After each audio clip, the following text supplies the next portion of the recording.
Hello friends, exercise 5.2 chapter arithmetic progression का question 1 and 2 solve करते हैं इस वीडियो। क्वेश्चन है fill in the blanks in the following table given that a is the first term, d is the common difference and an the nth term of the ap। यहाँ पर एक table दी गई है, a, d, n और an की values हैं। 5 सब question हैं इसमें। हर एक क्वेश्चन में 3 वैल्यूज़ दिए गए हैं और हर एक में एक वैल्यू मिसिंग है जो हमें फाइंड करनी है। फर्स्ट में an, सेकंड में d, थर्ड में a, फोर्थ में n और फिफ्थ में an फाइंड करना है। तो क्या ये अलग अलग टर्म्स फाइंड करने के लिए हमें अलग फार्मूला यूज़ करनी है? बिल्कुल नहीं, हमें एक ही फार्मूला यूज़ करनी है an की। an equals to a plus n minus 1 into D. First question में a, d और n की वैल्यूज़ दिए गए हैं, हमें an फाइंड करना है। तो जस्ट फॉर्मूला में सारे वैल्यूज़ सब्स्टिट्यूट करेंगे। यानी फॉर्मूला में a की जगह 7 लिखेंगे, n की जगह 8 और d की जगह 3 और an हमें फाइंड करना है। तो हमारी इक्वेशन बन रही है an is equals to 7 plus 8 minus 1 into 3, that is 7 plus 7 into 3। ये बन जाएगा 7 plus 21। 7 plus 21 is equals to 28. Therefore, an is equals to 28. अब सेकेंड क्वेश्चन में a माइनस 18 है, d फाइंड करना है, n 10 है और an की वैल्यू 0 है। an के फॉर्मूला में ये वैल्यू सब्स्टिट्यूट करने पे हमारी इक्वेशन बन रही है 0 is equals to minus 18 plus 10 minus 1 into D. 10 minus 1 9 होता है, तो हमारी इक्वेशन अब बन गई है 0 equals to minus 18 plus 9d। D हमें फाइंड करना है, तो 9d को हम यहीं रखेंगे और माइनस 18 को हम लेफ़्ट साइड लेके जाएंगे तो वो हो जाएगा प्लस 18। तो अब हमारी इक्वेशन है 18 is equals to 9d। d हमें फाइंड करना है, तो 9d में से 9 को हम दूसरे तरफ लेके जाएंगे। अब यहाँ 9d मतलब 9 मल्टीप्लाइड बाई d, तो वो इज इक्वल टू के दूसरे साइड जाके डिवाइड हो जाएगा। तो d is equals to 18 upon 9 और d is equals to 2। Sum में a फाइंड करना है, d माइनस 3 है, n 18 है और an माइनस 5 है। इन वैल्यूज़ को इक्वेशन में सब्स्टिट्यूट कर देते हैं, तो हमारी इक्वेशन बन गई minus 5 is equals to a plus 18 minus 1 into minus 3। पहले 18 माइनस 1 कर लेते हैं, जो बन जाएगा 17। तो इक्वेशन बन जाएगी minus 5 equals to a plus 17 into minus 3। 17 into minus 3 होता है माइनस 51।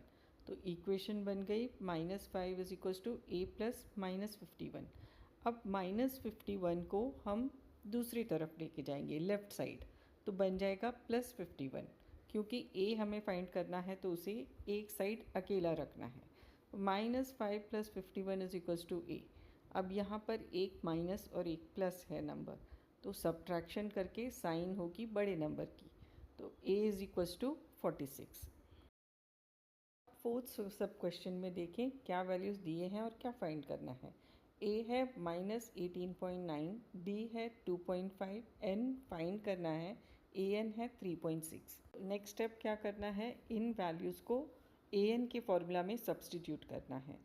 सब्स्टिट्यूट करने पे हमें मिलेगा 3.6 is equals to minus 18.9 plus n minus 1 into 2.5। n को n ही रखा है क्योंकि वो फाइंड करना है।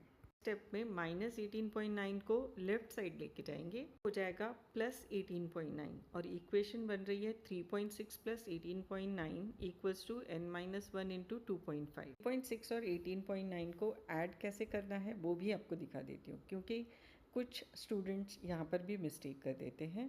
तो जब ऐड कर रहे हैं दो डेसिमल पॉइंट वाले नंबर्स, तो पॉइंट पॉइंट के नीचे आनी चाहिए। 18.9 प्लस 3.6 का आंसर आ रहा है ऐड करने पे 22.5। अब हमारी इक्वेशन बन गई है 22.5 is equals to n minus 1 into 2.5। अब टर्न है 2.5 का लेफ्ट साइड जाने का। यहाँ मल्टीप्लिकेशन में है तो लेफ्ट साइड डिवीजन में हो जाएगा, तो n minus 1 is equals to 22.5 upon 2.5। दोनों डेसिमल वाले नंबर्स के हम डेसिमल्स हटा देंगे। पॉइंट के पीछे एक नंबर है तो दोनों में 10 से मल्टीप्लाई करने पे डेसिमल पॉइंट हट जाएगा और हमें मिलेगा 225/25 को 25 के टेबल से कैंसिल करेंगे तो 25 1 ज़ा 25 9 ज़ा। अब हमारे पास इक्वेशन है n-1 = 9। -1 को राइट साइड लेके जाएंगे तो वो जाएगा +1, n = 9 + 1 और n = 10 इज द आंसर। थोड़ा टफ समझा। फिफ्थ वन बहुत इजी है क्योंकि यहाँ डिफरेंस 0 है तो an की वैल्यू जो a की वैल्यू है वही आंसर आएगा। चलिए कर लेते हैं। a है 3.5, d is 0, n 105, an find करना है। क्वेश्चन में वैल्यू सब्सटीट्यूट कर देते हैं। an = 3.5 + 105 - 1 × 0, 105 - 1 104 हो गया, इज इक्वल तो an = 3.5 + 104 × 0। किसी भी नंबर को 0 से मल्टीप्लाई करने पे आंसर 0 आता है तो an = 3.5 + 0 और an = 3.5। चलिए क्वेश्चन 2 सॉल्व कर लेते हैं। क्वेश्चन है choose the correct choice in the following and justify. MCQ type question है। फॉर्मूला यही यूज़ होगी an की, लेकिन पहले क्वेश्चन में जैसे a n d वगैरह की वैल्यूज़ दिए गए थे, यहाँ पर भी दिए हैं, लेकिन हमें खुद आइडेंटिफाई करना है कि कौन सा a है, कौन सा n है, क्या है, वो हमें डिसाइड करना है। तो फर्स्ट क्वेश्चन है 30th term of AP 1074 is. तो यहाँ 30th टर्म मतलब n30 है और AP का फर्स्ट टर्म A होता है मतलब A 10 है और difference common difference D find करने के लिए हमें A2 - A1 करना रहता है, यानी second term minus first term. तो 7 - 10 होता है -3, तो D है -3। उसका n टर्म हमें फाइंड करना है।